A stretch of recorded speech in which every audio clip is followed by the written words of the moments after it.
ভারতীয়কে বাবা সাজিয়ে ভোটার আধার। স্বরূপনগরের হাকিমপুরে ফের বাংলাদেশির হদিশ। বাংলাদেশ থেকে 8 বছর আগে ভারতে এসে বসবাস, মেয়েকে নিয়ে বৈধভাবেই ভারতে আসেন বাংলাদেশি। পরে পড়শিকে বাবা সাজিয়ে আধার এপিক জোগাড়। আগে মৃত্যু হয় পড়শি আলতাফ সর্দারের। এসআইআর শুরু হতেই এবার সরব মৃত পড়শির পরিবার। কথা বলবো, অনুপম রয়েছেন সঙ্গে। অনুপম, হ্যাঁ দেখো, এই যে মহিলা, ইনি গত 8 বছর আগে বাংলাদেশ থেকে হাকিমপুরে এখানে আসে এবং এখানে এসে তার পড়শিকে তার ভোটার কার্ড এবং আধার কার্ড নিয়ে ব্যবহার করে তার নিজের ভোটার কার্ড এবং আধার কার্ড তৈরি করে। এবং এটা কিন্তু এতদিন ধরে কিন্তু জানাজানি হয়নি এবং যার ভোটার কার্ড আধার কার্ড ব্যবহার করেছিল তার ছেলেরাও জানে না। কিন্তু যেহেতু এখন এসআইআর সংক্রান্ত বিষয়ে চারিদিকে তোড়জোড় চলছে, এখনই তিনি তার ছেলে জানতে পারেন, যদিও যার নাম ব্যবহার করেছিল তিনি অনেকদিন আগেই মারা গেছে। এইবার কিন্তু তার ছেলের যেটা দাবি যে তিনি ঊর্ধ্বতন কর্তৃপক্ষকে জানাবেন, সব প্রশাসনকে জানাবেন, যাতে তার বাবা। আলতাফ সর্দার কে হয় আপনার বাবা? আর রেহেনা খাতুন কে হয়? কি হয় কি জানেন, চিনি না। অনেক আগের ঘটনা তো, বাবা মা মারা অনেক আগের থেকে সম্পর্ক ছিল না, এখান থেকে সম্পর্ক নেই। কোথায় কিভাবে করেছে বলতে পারবো না। কোথায় বাড়ি রেহেনা খাতুনের? বাংলাদেশ। আচ্ছা, মানে ইনি আপনার বাবাকে বাবা করলো কিভাবে? আমি ঠিক বলতে পারবো না।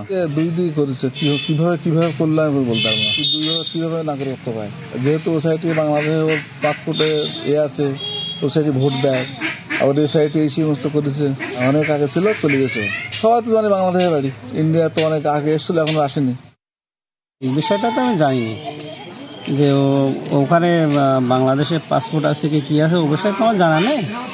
এখন সবাই ফর্ম নিচ্ছে, আমি সবাইকে ফর্ম দিচ্ছি, অনেকেই তো দিচ্ছে, ওইটা আমি স্মরণ করতে পারছি না। 1319 ভোটার আমার, ওটা আমাকে দেখতে হবে একটু।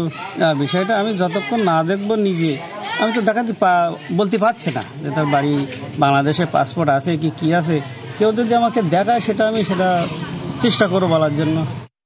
এখানে প্রচুর অনুপ্রবেশকারী তাদের নিজেদের নামে তৃণমূলের সহযোগিতায় যে আধার কার্ড ভোটার কার্ড বানিয়ে এদেশে থাকছে, এই অভিযোগ কিন্তু এখানে প্রমাণিত হলো। এই ধরনের অনুপ্রবেশকারীরা ভারতীয়দের খাবার বসে এখানে খাচ্ছে, তো তাদেরকে যে বিতাড়িত করতে হবে এই দেশ থেকে ডিটেক্ট করে, সেই এসআইআর কিন্তু যে সফল সেটাও কিন্তু এই অভিযোগ প্রমাণ করে দেয়। অনুপ্রবেশের দায় কেন্দ্রীয় স্বরাষ্ট্র দপ্তরে, কেন্দ্রীয় সরকারকে এই দায়টা নিতে হবে এবং কেন্দ্রীয় সরকারের স্বরাষ্ট্র দপ্তরের অধীনে বিএসএফ যেহেতু বর্ডার এলাকার নিরাপত্তার দায়িত্বে থাকে, সুতরাং ব্যর্থতাটা বিএসএফ এরও বটে। ভোটার তালিকায় নাম তোলে ইলেকশন কমিশন অফ ইন্ডিয়া, তাদের কাছে জিজ্ঞাসা করলে ভালো উত্তর দিতে পারবে। এইসব বিজেপির বাতেলা বুজুর্গি, বিজেপির এইসব কথা খাটবে না।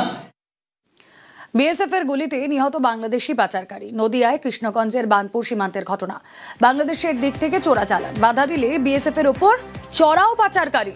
কথা বলবো, প্রতিনিধি রঞ্জিত রয়েছেন সঙ্গে। রঞ্জিত, দেখো, 5 থেকে 7 জন বিএসএফ দাবি করা হচ্ছে। 5 থেকে 7 জনের চোরা কারবারির দল, তারা গতকাল বিকেলে তারা বানপুর সীমান্তে, ভারত বাংলা সীমান্তে, সেখানে কাঁটা তারে বেড়া ফিরিয়ে তারা চোরা কারবারিতে যুক্ত ছিল। সেই সময় কর্তব্যরত প্রধানত যে বিএসএফ জওয়ানরা ছিল, তারা প্রতিরোধ করার চেষ্টা করলে চোরা কারবারিদের পক্ষ থেকে হামলা চালানো হয় বিএসএফদের এবং প্রবল আক্রমণাত্মক হয়ে ওঠে। এবং সেই সময় বিএসএফ আত্মরক্ষায় তারা গুলি চালালে এক চোরা কারবারি তারা ঘটনাস্থলে আহত হয় এবং সেখান থেকে কৃষ্ণগঞ্জ গ্রামীণ হাসপাতালে নিয়ে গিয়ে চিকিৎসা করে মৃত বলে ঘোষণা করে।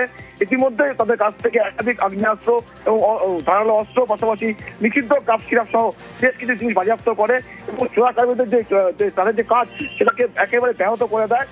এই বিষয়টি নিয়ে সম্পূর্ণ তদন্ত শুরু করেছে বিএসএফ পক্ষ থেকে এবং আজকেই তার ময়নাতদন্ত হবে চোরা কারবারি, তার পরিচয় চেষ্টা করছে পুলিশ। বেশ।